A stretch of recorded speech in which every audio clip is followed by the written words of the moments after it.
concentré. Ouais, et pour aller faire travailler Lucas Bonardel, le grand Lucas Bonardel, aux prises avec. Oh, qui s'en sort face à Suzanne. Je l'ai eu. Et Roman Vondracek. L'ouverture du score sur ce service de Lucas Bonardel, l'ouverture du score, côté opposé, lucarne opposée. Il y a un beau travail là, Stéphane. On a vu donc ce palais là qui filait dans l'arrondi, c'était sur Gaspard Suzange, numéro 88, et le très bon travail de Lucas Bonardel qui vient récupérer le palais dans les pattes du numéro du grand défenseur slovène. Metchagov qui laisse à Besson. Un petit soleil. Il y a le but de Numa Besson. De Numa Besson. Et l'égalisation du numéro 32 là qui vient percer. Eh bien, là, le portier Jalien Junka sur ce tir, c'est bien vu. Hein. Voilà, les deux équipes de retour à égalité à moins de 7 minutes de jeu. Sur un service d'Andrei Ridjagov. Effectivement.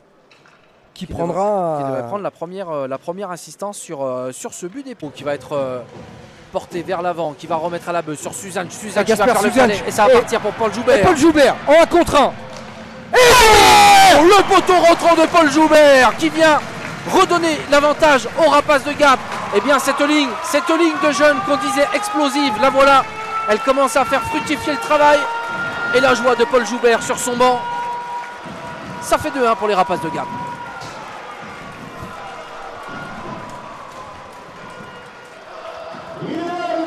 Une nouvelle fois, Stéphane, c'était sur un palais de récupération. Un palais de récupération.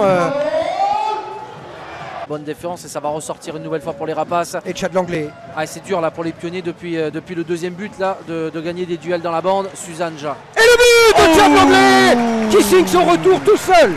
Et ouais, le retour de Chad Langlais qui avait manqué à 2 rencontres avec une petite blessure sans gravité et qui là, eh bien, lui redonne le sourire. Et une assistance qui sera pour Roman Vondracek qui sert et lance Chad Langlais qui s'en va tout seul et qui avec un très bon jeu de main. Avec Gutiérrez face à Alding. Ah, Raikkonen, il a encore oublié le palais, ça profite à Mosi. Attention, Evan Mosi. Il y a un 2 contre 1 avec Tillet. Tillet qui a pris le but. Et le but de Dimitri Tillet.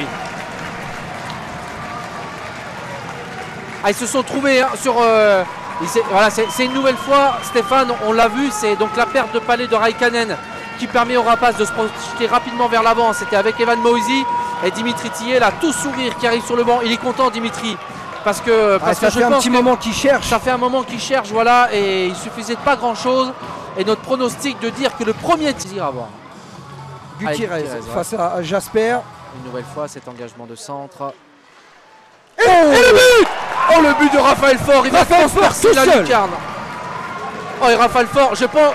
Raphaël Faure, même lui-même, je crois, s'est étonné sur ce tir parce qu'il cherchait à trouver une déviation et sa balle sur sa lucarne droite.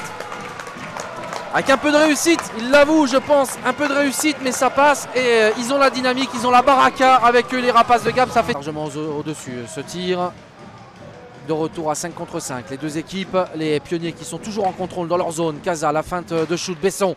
Et le bon tir, très bon tir de la part de Numa Besson là qui vient trouver la mitaine de Junka. Stéphane, ce tir était cadré. Allez, peut-être 10 secondes encore à tenir pour la défense gapençaise. C'est bloqué par le sacrifice de Prissin. Et le sacrifice. Oh, ce sacrifice, et attention, en 2 temps, 3 temps. Et Fabien Bourgeois qui vient sauver les Bleus. Bourgeois parce que Junka n'était plus dans son cadre. Sur Colotti, c'était bien vu. Alors Colotti, il était un tout petit peu reculé. Oh, ça passe à côté une nouvelle fois ce revers de Correa. C'est pas terminé pour les Rapaces de Gap. Il reste 45 secondes. Alors que Gigné n'a plus de cross. Ouais, il n'a plus de cross là, Gigné. Consécutive. La dernière contre les Rapaces de Gap avec Raikkonen. Oh, il y avait une grosse occasion là de la part de Raikkonen là qui était seul. Et c'est Chad Langlais qui est venu sacrifier devant. Il va redresser, c'était bien vu. Quel sacrifice de Prissin. Une nouvelle fois défensivement.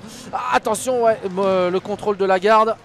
La déviation de la garde, le palais n'était pas pour lui. Je pense qu'il a levé le patin, il ne voulait pas toucher ce palais.